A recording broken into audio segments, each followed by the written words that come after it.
Jack Welch, arguably the greatest CEO in the history of the world, who managed in General Electric for 25 years, he said there is no work-life balance. There are work-life challenges, and we make decisions and we live with them.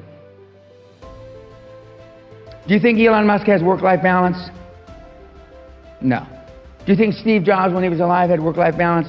No. Do you think Bill Gates? No. Henry Ford? No. Original Heineken? No. So if none of those people that created the wealth of the world had work-life balance, why do you think you're going to have it? Why? Because you deserve it? I don't think so. You deserve what you get in life by working hard. Notorious workaholic Elon Musk is so tied to his office that he's been known to sleep on the floor. I slept on the floor. Ford slept on the floor. Jobs slept on the floor. Gates slept on the floor. Success leaves clues, you weenies. I still work 50, 60 hours a week, and I haven't had to work in 35 years. Follow what you're passionate about, what you love. If it's not work if you love what you're doing. Okay. Most people, when I say they're living quiet lives of desperation, is because they're involved in a business or a job that they don't enjoy, they're not passionate about. Okay. So if you found something that you're passionate about, that it doesn't matter if you work 3 hours a day or 13 hours a day, that's where you start. And most people aren't there. Most people have to find that. Clausewitz, the famous Prussian general, said, focus on the few, not the many. And the most common error that I see in reasonably successful businessmen and women are that they try to do too many things. And focus on the few, not the many. Warren Buffett and Bill Gates simultaneously said one word: focus. That's it. Focus. And in the many years that I was 100% focused and I created a lot of wealth for myself, I only thought about one thing, and that was it. I'm not saying that it's easy, because if it were easy, there'd be like a QLA shop on every corner like Starbucks. My market is 700,000 people out of 7 billion, if you want to be me. 700,000 out of 7 billion. I don't know what fraction that is, but it's not a very big one. That's it. There's 700,000 people on the planet that can commit to the focus, the laser beam focus of the Gates, Trumps, Ellisons, etc. If you want to create generational wealth is wealth that you make in 20 to 25 years, because depending on where you Google it, a generation is 20 to 25 years. We do that, and I've taught, and I did it myself, how to do it in 4 to 7 years, and virtually throwing everything that you've learned or read out the window. But it's focus, and not that many people can stay focused. In fact, that's an understatement, a gross understatement. Hardly anybody can stay focused. Unless we build the right foundation, I mean, the house will be wobbly, and it'll be, we got to build the right foundation. And for the most part, most people in this room and most people listening on YouTube have to come to the realization, as sad as it is, that you have pissed, you have urinated heretofore up until this morning, your entire life down a hole. Very simple. That's it. If you want to create massive wealth. If you just want to be a happy, slappy housewife from Dundee, or a happy, slappy bimbo from Toronto, or a happy, slappy guy who goes to the Little League games in Mesa, Arizona, then that's okay. But if you want to create some money, and money's not everything. But if you don't think money can buy happiness, you don't know where to shop. You can get money and then go save the world.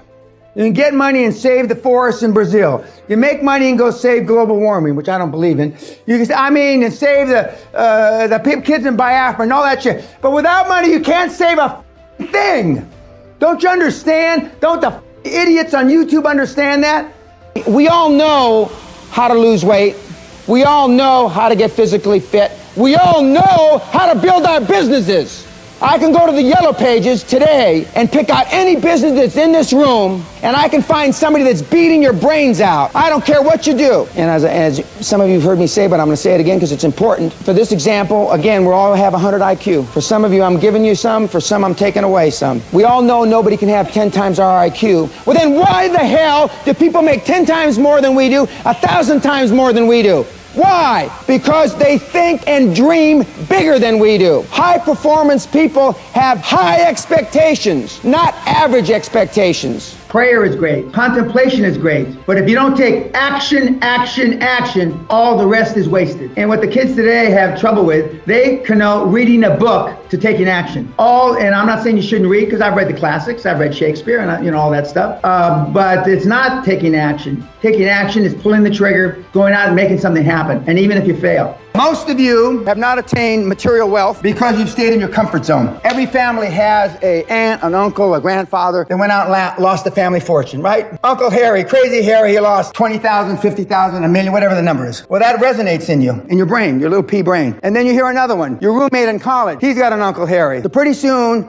the only input that you have is people losing their family fortune. That affects you, i.e., you then live within your comfort zone, i.e., you don't take risks. A turtle can only move forward when it sticks its head and its feet out. And when it sticks its head and its feet out, it's most vulnerable, right? Biggest risk. Most of you have lived a bubble-wrapped life. Most of you have been risk-averse. Why you are where you are? Because you just didn't do it. You didn't want to make a mistake. You got a mortgage. You got two ex-wives. You got a 15-year-old daughter who's pregnant. Your dad's got Alzheimer's. Your mother's got emphysema, spitting up blood. I can go on and on and on and on. But the bottom line is, if you had 15 years ago, you had just done it. 10 years ago, you had just done it. 5 years ago, if you had just done it. 6 months ago, if you just done it, you probably wouldn't be in the position you're in now. So I'm saying, no matter what your age is, it's still time to just go out and do it. Just go out and do it. What are you going to tell your children? What are you going to tell your grandchildren?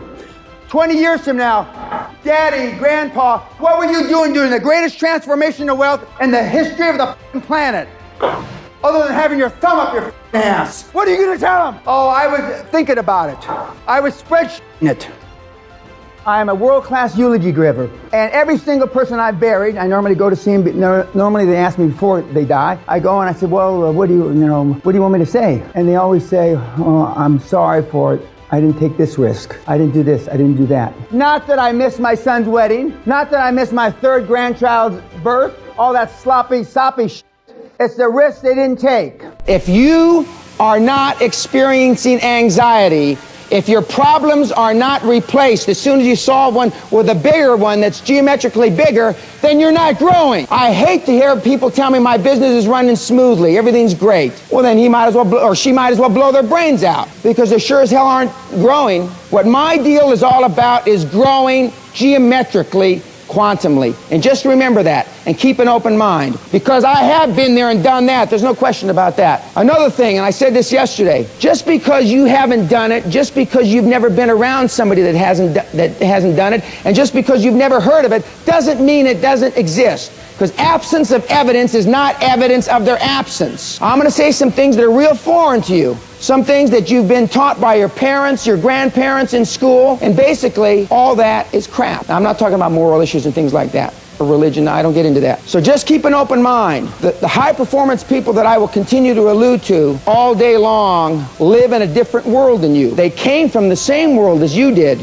but they live in a different world. They think differently.